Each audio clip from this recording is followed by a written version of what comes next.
La tradition orale. La tradition orale est appelée dans 2, 3, 4 siècles à disparaître. Trop. Des poèmes, il y a des poèmes. Des documents, il y a pas de documents. Voilà. Des pistes. La datation au carbone 14, si on veut déterminer l'âge d'un objet. Donc, il faut le soumettre à un test de datation en carbone 14. Cet objet-là est fabriqué en telle année, il y a 4-5 siècles. Voilà ce qui nous reste de l'histoire. D'accord? Les pays occidentaux, par exemple, l'Américain, cet Américain, John Pewell, il a écrit ce livre-là sur. Il est derrière lui 5 firmes industrielles américaines. 5 firmes, 5 grandes sociétés industrielles qui l'ont financé pour parcourir l'Europe, l'Espagne, c'est-à-dire l'Europe et toute l'Europe, pour écrire l'histoire de l'Algérie.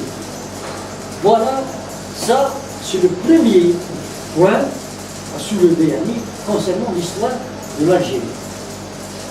Maintenant, l'Algérie, ou le Nord-Africain, cet Américain-là, elle a fait quelque chose, une théorie. Comment elle a résisté le nord de l'Afrique aux empires européens? Comment elle a résisté?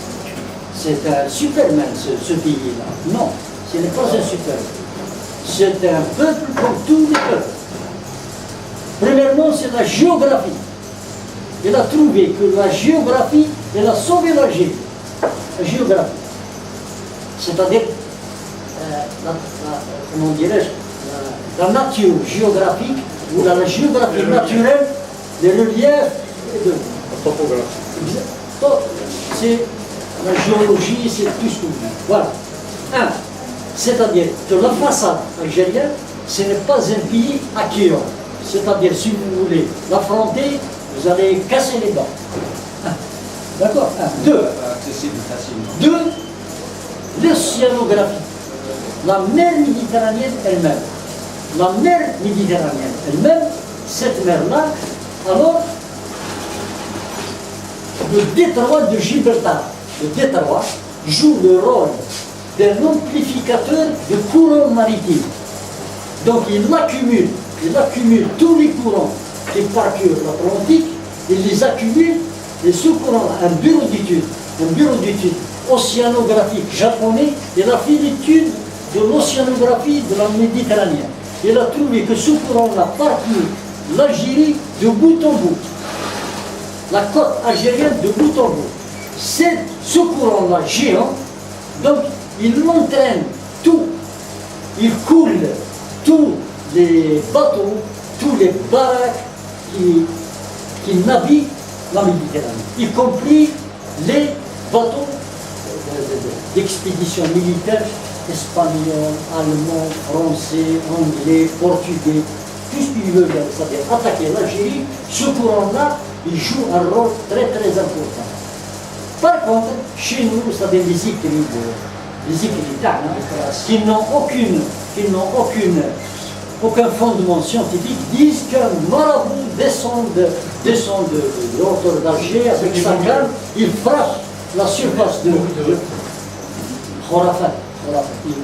Voilà, un Américain, voilà, il se base sur des faits scientifiques. Voilà. Ce n'est pas ce marabout-là qui crée les courants maritimes, non. C'est la nature. C'est la nature du globe terrestre, c'est l'océanographie. Donc il renverse ces bateaux-là. Charles Quint, tant de bateaux qui ont été coulés. C'est le cimetière de tous les conquérants. C'est-à-dire que l'Algérie, déjà, elle est défendue par sa géographie à 50%. Le 50% d'affaires, c'est l'être humain qui a subi ces expansions. Voilà. Revenons maintenant au XVIe siècle. Au XVIe siècle, il y avait une guerre mondiale entre l'Europe et le monde musulman. Une guerre mondiale. Bon, le monde musulman, à cette époque-là, c'est l'État, l'empire, le plus grand empire, c'est les Ottomans, en Turquie, en Istanbul. Et le deuxième empire, l'empire occidental, c'est les Espagnols. C'est l'empire espagnol. Ils ont fait quelque chose comme, premièrement, l'Inquisition, Qu'est-ce que ça veut dire l'Inquisition? C'est de reconnaître qu'il y a une seule religion au monde, c'est le catholicisme. Hein? Voilà. C'est la guerre de Reconquista. En Espagne, la guerre de Reconquista. Le nom catalan, Choro Isterdad. Reconquista. Contre tout ce qui est musulman, premièrement, juif, protestant, orthodoxe, là. Il n'y a que le catholicisme. D'accord? Voilà. De l'autre côté, bon, nous, en Algérie à l'époque, il y avait 3 dynasties. Les Hafsides en Tunisie, les Mérinides au Maroc et les Iyanides à Tlemcen. Les 3 dynasties qui ont atteint déjà le bout la disparition, en voie d'extermination. Sur les débris de ces dynasties, il y a naissance de 2 dynasties. Koukou en Grande Kabylie, Ben Abbas ici. 2 royaumes en Kabylie, c'est-à-dire en Kabylie. Il y a naissance de 2 royaumes.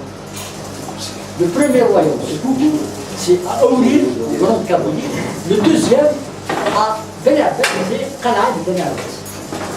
Ces 2 royaumes-là, ces 2 petits royaumes-là, premièrement, c'est les Ben Abbas. Quels sont les rôles qui ont joué c'est-à-dire dans le nord africain? Le royaume de Ben Abbas a signé deux alliances. Le premier document, il a été diffusé par M. Toufiq al-Madani dans les archives de Simanx en Espagne. Ce document-là résume que la ville de Bougie, occupée par les Espagnols, la ville de Bougie, c'est la capitale économique de cette région, c'est la capitale culturelle de cette région. Pour réactiver la place, la population, elle a évacué déjà et s'est repliée vers ce qu'on appelle actuellement Naples.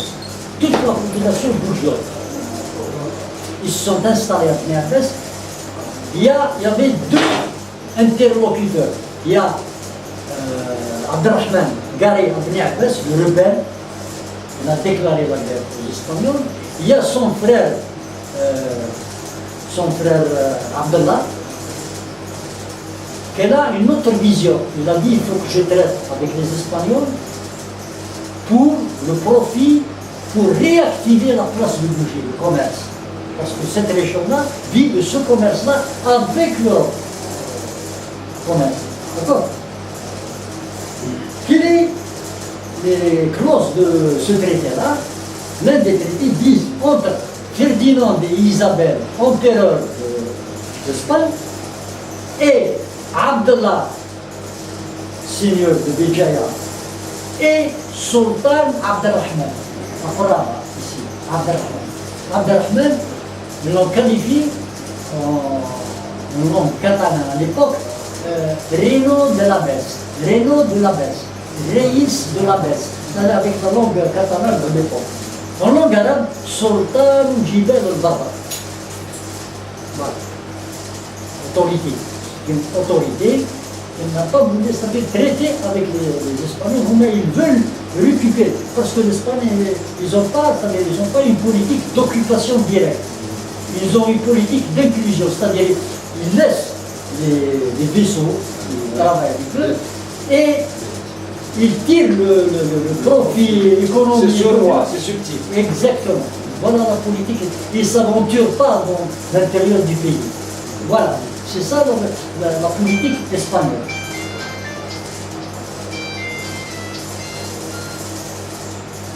Allô, l'Akhdar. Allô. L'Akhdar. اسمح لي راني en conférence من بعد نعيط لك. صح. D'accord. Voilà, c'est-à-dire la politique espagnole. Après Abdelrahman, il y a son fils Ahmed. Actuellement, ça tombe, il y a Ahmed Tali. c'est le premier sultan, celui qui a édifié la Kasbah de Qala'a. Il a fondé, c'est-à-dire l'armée de Beni Abbas, composée de fantassins de montagnes de Beni Abbas et cavaliers de haut plateau. Voilà, il a fondé une armée, d'accord. Et son fils Abdelaziz, dit brave guerrier africain, ou Djoudi, il a signé un traité avec Kherdin Barbaros, une alliance offensive-défensive contre la présence espagnole en Algérie. Le Maroc, il a signé une contre-alliance avec l'Empire espagnol contre l'alliance algéro-turque. Vous comprenez, hein? Voilà. Donc, il y a deux alliances. L'alliance marocaine avec les Espagnols et notre alliance, nous, avec les Turcs, avec l'Empire ottoman. On appelle avec l'Empire ottoman. Ça, c'est le rôle politique. Le rôle politique et militaire du royaume de Beni Abbas. Donc, la signature de cette alliance-là, de défendre ce nouveau pays appelé par la suite Algérie. Donc, les Turcs garés à Alger, à la Kasbah d'Alger, Alger, Djezer, Dar Sultan, et les Beni Abbas, ils ont occupé l'Est algérien, de la mer méditerranéenne, Béjaïa, Djidjel et tout ça, jusqu'à Tonga. Voilà. Voilà le territoire africain. Le royaume de Koukou, c'est la grande Kabylie, qu'on appelle le Djurdjura occidental, là, Siba ou el Siba, ce qu'on appelle la haute Kabylie. Voilà, la haute Kabylie, voilà ces deux royaumes-là. Le royaume de Koukou, il a fait une alliance par les liens de mariage avec les Turcs. Nous, on a fait une alliance écrite, offensive, défensive. Et cette alliance-là, elle a été respectée le long des bails d'Alger, le long jusqu'à l'arrivée de Hassan, non, ce n'est pas l'arrivée de Salah Raïs. Salah Raïs, il a donné une autre interprétation à cette alliance. Laquelle?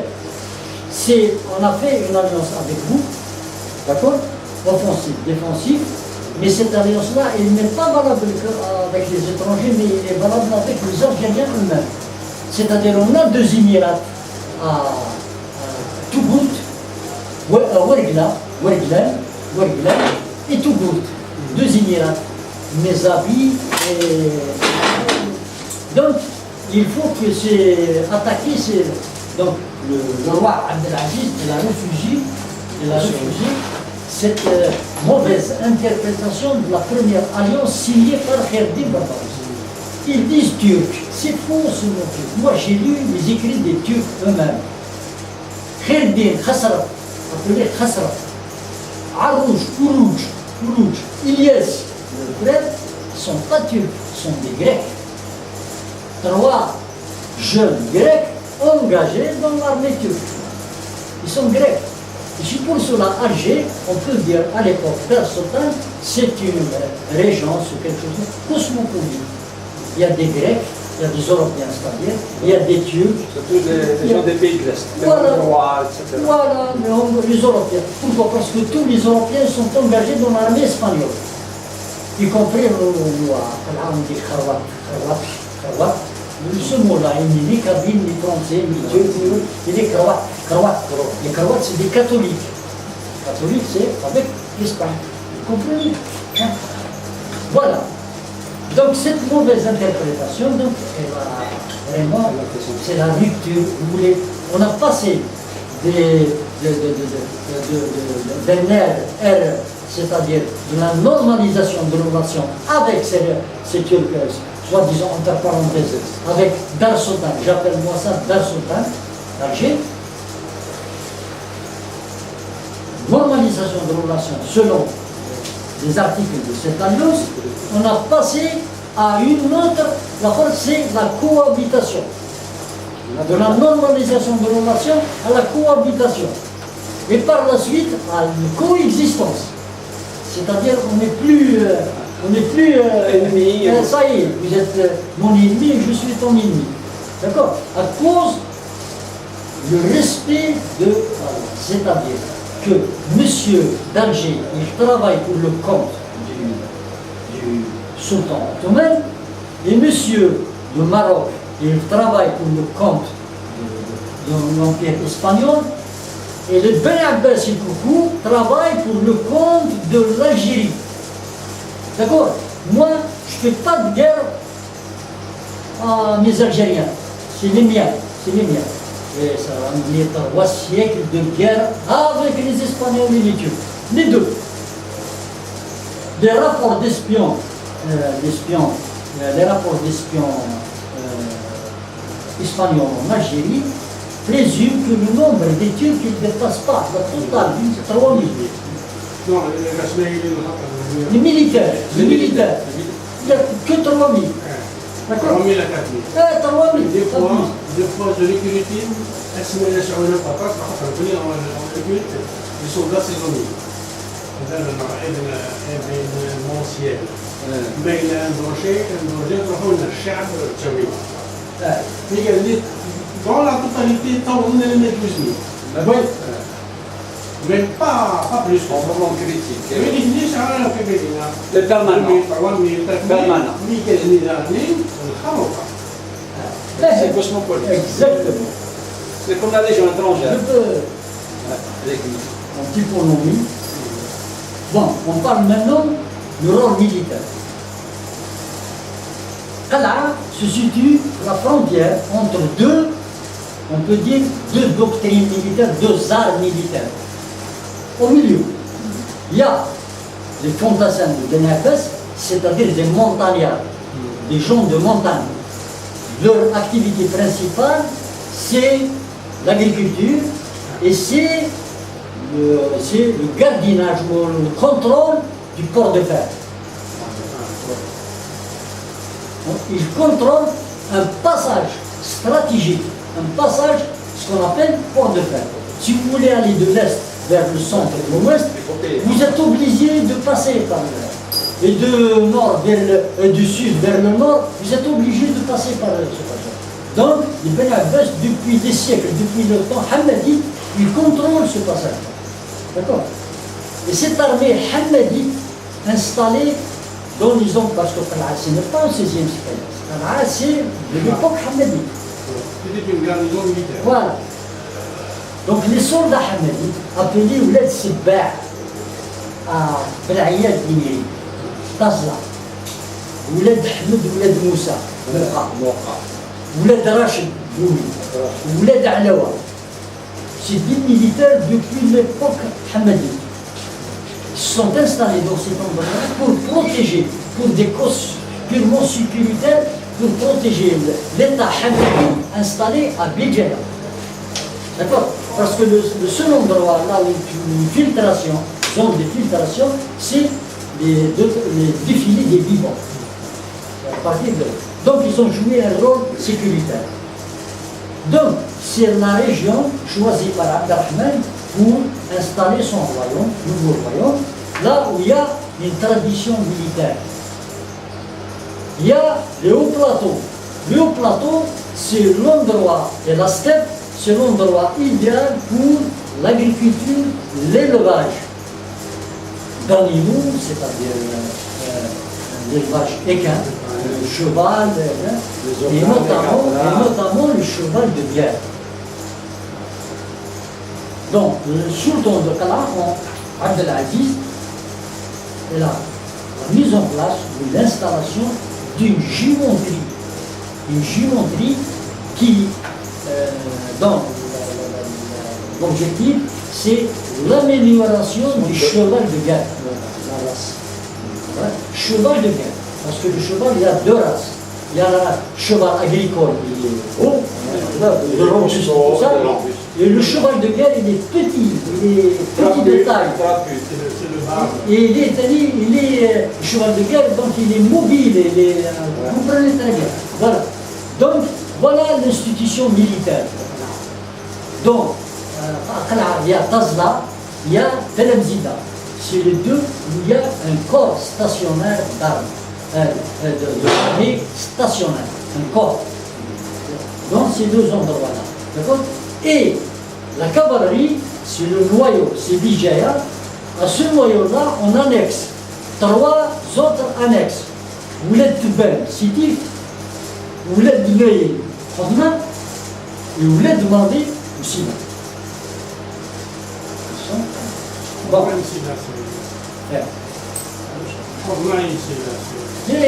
Non, mais l'appellation. Ouled Dmeil, c'est des nomades. C'est des nomades, c'est la steppe, la grande steppe, Ouled Dmeil. Donc c'est des nomades de nature. Et Ouled Madi, ils sont, on peut dire, semi-sédentaires. J'ai oublié une chose, que le Ben Abbas devient à ce moment-là un type appelé Al-Abbas. Ibn Khaldoun, il a parlé de ça, de ce Abbas-là, légèrement, il n'a pas approfondi. Mais la composition de la population, c'est Sidwich. Sidwich, selon Ibn Khaldoun, c'est la branche aînée de la puissante tribu Koutaba. Sidwich, son terrain c'est Djidjil, les Babor, les Abbas, jusqu'à Boulbaki, Lores. La langue, nous on communique très très bien avec les chevilles de Boulbaki, les chevilles de Batna. C'est la même langue. On communique très très bien avec eux. Ou sur cette branche aînée appelée Sidwich. Elle-même, elle est composée de deux sous-branches. La première branche, c'est des Kabyles sédentaires, des Amazirs sédentaires, c'est-à-dire dont habitent les montagnes. La deuxième branche, elle est semi-sédentaire. Semi-sédentaire, c'est-à-dire 6 mois sédentaire, 6 mois nomades. C'est le plateau, la steppe. Selon les activités agricoles. Voilà. Donc, il est au milieu de ces deux cultures, si vous voulez, ou de ce tradition. Vous comprenez très bien? Voilà, monsieur. Plus les militaires, Qala'a, il a une tradition, ça veut dire, ce n'est pas une tradition, c'est-à-dire, le premier canon fondé, c'est-à-dire confectionné, c'est-à-dire à Bni Abbas, dans le monde musulman, elle date de 1366. Son cartouche indique que le prince Karoyan Abdelaziz Al-Abbasi, fait par un Roumi appelé Hassan Roumi, c'est-à-dire un Autrichien. À l'époque, ils disent Roumi, mais ils ne font pas